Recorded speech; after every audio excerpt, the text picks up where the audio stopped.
ازيكم عاملين ايه؟ يا رب تكونوا بخير. تعالوا بقى بدون مقدمات كتير، هنعمل النهارده طاجن من احلى الطواجن اللي انتوا ممكن تعملوها. هنعمل النهارده طاجن البطاطس البيوريه باللحمه المفرومه. طعمه فظيع وما بياخدش وقت خالص، ولو جربتوه هتدمنوه. تعالوا نشوف عملناه ازاي بطريقه بسيطه قوي. عندي بقى بطاطسيتين متوسطين الحجم، بدات اقطعهم مكعبات زي ما انتم شايفين، ورفعتهم على النار مع نص كوبايه ميه، واسيب البطاطس بتاعتي تتسلق كويس جدا. اول ما البطاطس بتاعتي اتسلقت بدات اضيف عليها شريحه من الجبنه الشيدر، معلقتين كبار جبنه موتزاريلا مع رشه ملح ورشه فلفل، ومعلقتين لبن كبار. وهبدا بقى اهرس كل الكلام ده كويس جدا مع بعض، وكده تبقى البطاطس بتاعتي جاهزه معايا. ونبدا بقى نحضر اللحمه بتاعتي. عندي بقى نص كيلو من اللحمه المفرومه، وعايز اقول لكم الكميه دي كبيره على الطاجن، انا بس بحضرها وبشيلها في الفريزر تبقى جاهزه معايا في اي وقت انا هحتاجها. هبدا انزل باللحمه بتاعتي بدون اي دهون خالص، وهبدا اقلبها لحد ما تبدا تاخد لون كده. فرمه بصلتين متوسطين في الكب ناعم، حطيتهم وسبت اللحمه بتاعتي تستوي تقريبا 3 ارباع تسويه.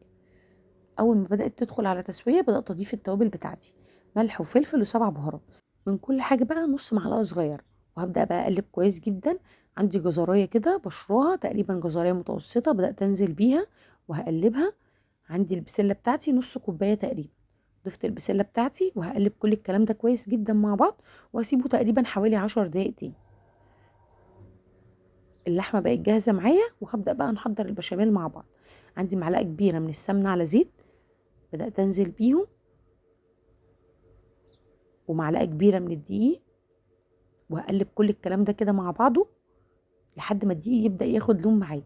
انا بضيف في الوقت ده مكعب من مرقه الدجاج، حابين تضيفوه بيدي طعم حلو قوي.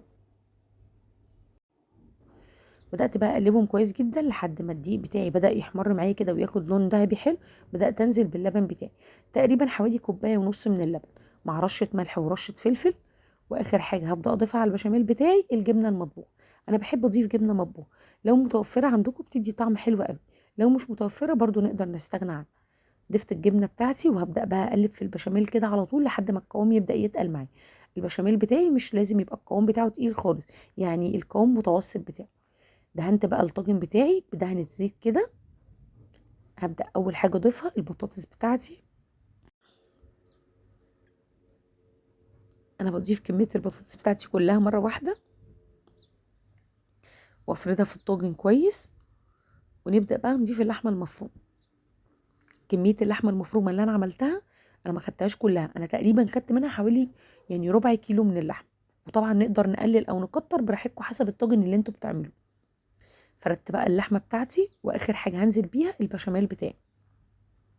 زي ما انتم ما شايفين قوام البشاميل ولا تقيل قوي ولا خفيف قوي، القوام ده بالنسبه لي حلو قوي. وهبدا بقى ارش جبنه موتزاريلا كده على الوش، عايزه اقول لكم بتدي لون حلو قوي للطاجن وبتدي طعم يجنن. دخلته بقى الفرن تقريبا حوالي ربع ساعة، بعد كده طفيت من تحت وشغلت الشواية، خد لون من فوق زي ما انتم ما شايفين كده، طعمه يجنن. مستنيه طبعا ان انتوا تجربوه، من احلى واسهل الطواجن اللي انتم ممكن تعملوه. طعمه حلو قوي، مستنيه ان انتوا تجربوها طبعا وتقولي رايكم فيها ايه. وان شاء الله يعجبكم، وان شاء الله نتقابل فيديوهات تانية كتير.